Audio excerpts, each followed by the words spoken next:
Hey, good morning. It's Patricia Murphy. It's Thursday. This is Seattle Now. The city is closing down 2 large and long-running tent camps this week, and this time they say things are different. This encampment removal has been going on for over the last 2.5 months as compared to the old way of doing business, which would take about 2 days. That's why we're seeing a different success. Seattle Times reporter Scott Greenstone will catch us up in a minute, but first, some headlines. The District 3 recall vote is looking much tighter this morning after yesterday's ballot drop went heavily for Kshama Sawant. Voters are still saying yes to a recall by a slim margin, but Sawant has closed the gap to less than 250 votes. She trailed by about 2,000 Tuesday night. Elections officials say they have about 1,200 ballots still to count and should have that wrapped up today.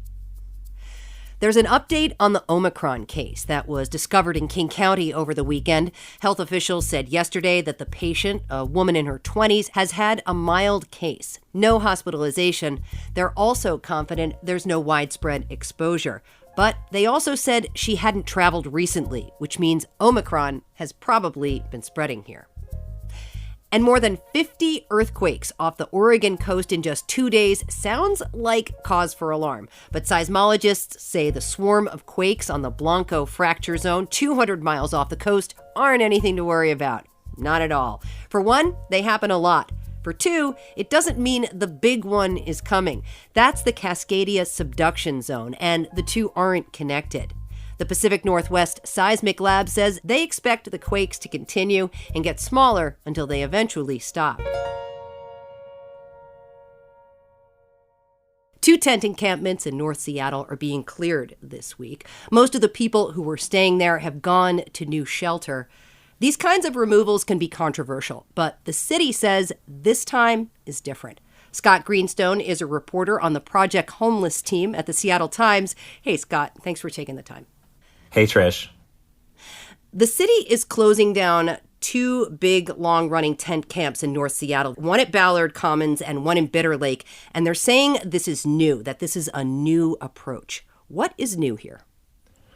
Yeah, certainly the act that they're doing, especially at Ballard Commons, is not new, right? If you've been to Ballard Commons, you know that, at least for the last 3 years, camps have been removed there like once a year. I think the last removal was at the beginning of the pandemic in May 2020, and each time folks came back. So I asked city leaders and business leaders who have also been involved in this, what's different about this time?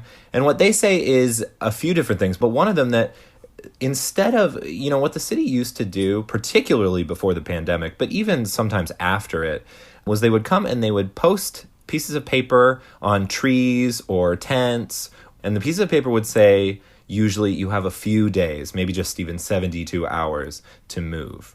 If you want to get shelter, we can help you with that, but you only have a few days to move. What happened this time is that outreach workers were in these camps for months, trying to help folks get into housing. So it's a little bit more, what leaders are saying is it's a little bit more of a good faith effort, right? Because if you only have a few days to move all the stuff you own, and you have to get into a shelter, and the shelter is you have to be there at a certain time, or you won't get a bed, that's not exactly conducive to, one, someone's mental health. And for a lot of folks, mental health is very fragile out there on the streets. And two, it's just not really, we're working with you. It's we need you to get out of this park. Sure. So the argument is from city leaders and from some business leaders and advocates of this approach is that this is actually a good faith effort. We've tried to improve our shelters so that they're 24/7. You can store more stuff there. People have a little bit more privacy. And we are also working with you to try and find what works for you and what you want to do, so we don't have to force you to leave. That said, there are a few folks who were still forced to leave these encampments. I appreciate what you said there, Scott, about the approach, that it was less of a you need to leave this space than let's help you move to another space that is more effective for you and healthy. One of the things I was thinking about as I was reading the length of time that people were working within these encampments is that it was time to build trust and a relationship with somebody. And that's important. Absolutely, yeah. I think when we see folks living in encampments, we often wonder if they're choosing to live there. And whenever I ask that question of a homeless person, I get like a variety of answers. But I think one of the things is that for a long time, shelters, homeless shelters, have been really tough places to live. And it's only when the pandemic hit that the folks who actually ran those shelters, the nonprofits, kind of admitted like, yeah, this is a hard place to sleep. It's a hard place to be 6 inches away from other folks on a mat on the ground, use one bathroom for 100 people, things like that. Since the pandemic hit, and even before that, we've tried to improve our shelter system, but folks still remember what that was like. So I think that, when we see folks living outside, sometimes it is because they don't want to, live by the rules of the shelters. Sometimes the shelters have particularly stringent rules that I personally wouldn't want to live by. And sometimes it is just because they've been affected by a system that really works very poorly. We've already discussed that these were long-running encampments. Why is this happening now?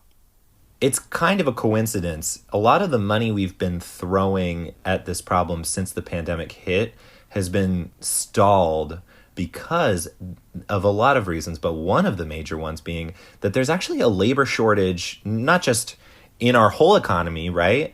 But also in the nonprofits that run these shelters. So nonprofits were like, okay, great, awesome, we have more money.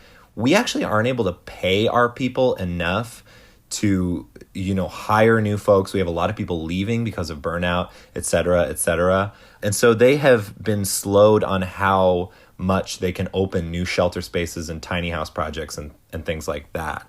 A lot of these folks who are leaving Ballard Commons and Bitter Lake, they are leaving to tiny houses, some former hotels that were turned into shelter, and some new shelter spaces that were opened up. Those shelter spaces, those tiny houses, those hotels took a while to open because of this labor shortage. Have you been able to talk with any of the people who were living there about where they are now? I'm curious what they're saying and whether or not this approach felt new to them or felt better. I have talked to several of those folks and I'm staying in touch with them. I think we're not going to know until long term. Right? We know that our system before the pandemic was not working. It was returning a lot of folks to the streets. It didn't have the tools to deal with people who had serious mental illness or serious drug use disorders, which many, many folks living outside do.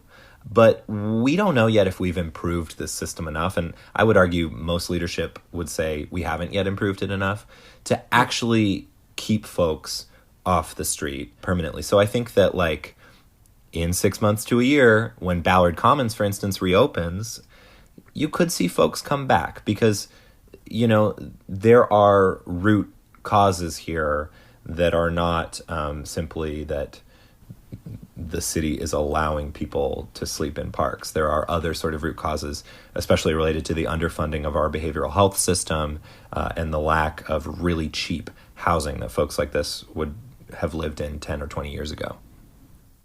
I'm glad you brought up Ballard Commons and how it had been cleared before, because I wonder what the city says it's doing differently this time to prevent that from happening again. They have committed, according to a city spokesperson, to, making sure that if folks come back and try to camp there, that they will be asked to leave. They will not be tolerated, I guess is what you're saying, really. Yeah, that it's not going to be allowed. There are other large tent camps around town. I walk around Green Lake. There is a major encampment at Green Lake and a lot of smaller ones throughout the city. Is this a one or two off, or is this part of a larger plan for homeless encampments in the city? Yeah, so in less than a month, Bruce Harrell will take office as mayor. Part of his platform was, let's keep parks clear of encampments, and we can do that by helping folks into shelter and housing. So he wants to, in the first 6 months of his term, open thousands of shelter spaces using federal dollars for aid. Shelter or housing spaces. So it's unclear exactly what his vision is for what parks get that focus first. But I think that we will certainly see that happening more and more in the next 6 months. I do think the question is, a lot of folks have this question, even I think folks in the business community who, as I mentioned before, were actually partners in this push, was, hey, we have figured out a way to remove encampments in a more sort of humane way. Bruce, we need you to work with us. And actually, Mike Stewart, the head of the Ballard Alliance, said something like this, like, we hope that Bruce Harrell will come in and kind of take note of what's happening here and work it into his plan. And with the folks who are on his transition team, that is probably what's going to happen, but it is unclear. He's been pretty vague on how he's going to deal with encampments, other than he doesn't think cops have to be at encampment cleanups. Mm-hmm. He does want to offer shelter and housing to folks, and he thinks that most folks will take it, but if not, there should be quote-unquote consequences, and he was very vague about what those should be. This is where it kind of gets dicey, right? Because moving people out of encampments is a big, grand display of, we're going to do something about this. But beyond that, it's just a first step for the people who are leaving that encampment. And like you said, this is a system that they're entering that is unkind and in some cases fairly inflexible. So there's a larger mission here that really needs to be addressed by the city. Trish, I think that's such a great point that you bring up. We talk so much about homelessness in parks and trying to help the folks who are in parks. And I think that that's fair because it's where we see it the most and it's where it affects us, right? I think folks, their kids get scared or are confused. We don't want to see a camp on a playground. I think all those things are fair. But we don't really talk that much about what happens when you force someone to leave a camp or even get them to enter a shelter on their own terms. We see from publicly available data that for years, shelters have not been good at getting folks into housing. They've returned many people to the streets, or folks leave and we don't even have good data on where they go. These are issues that city leaders and county leaders and the new King County Regional Homelessness Authority was created to address, but the conversation is so often about the parks and so rarely about where folks go when they leave the parks. Scott Greenstone, really appreciate your reporting. Thank you so much for taking the time. Thank you, Trish. Scott Greenstone is a reporter on the Project Homeless team at the Seattle Times.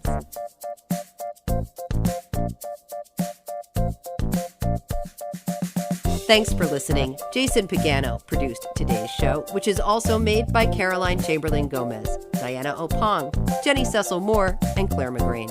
Matt Jorgensen does our theme music. I'm Patricia Murphy.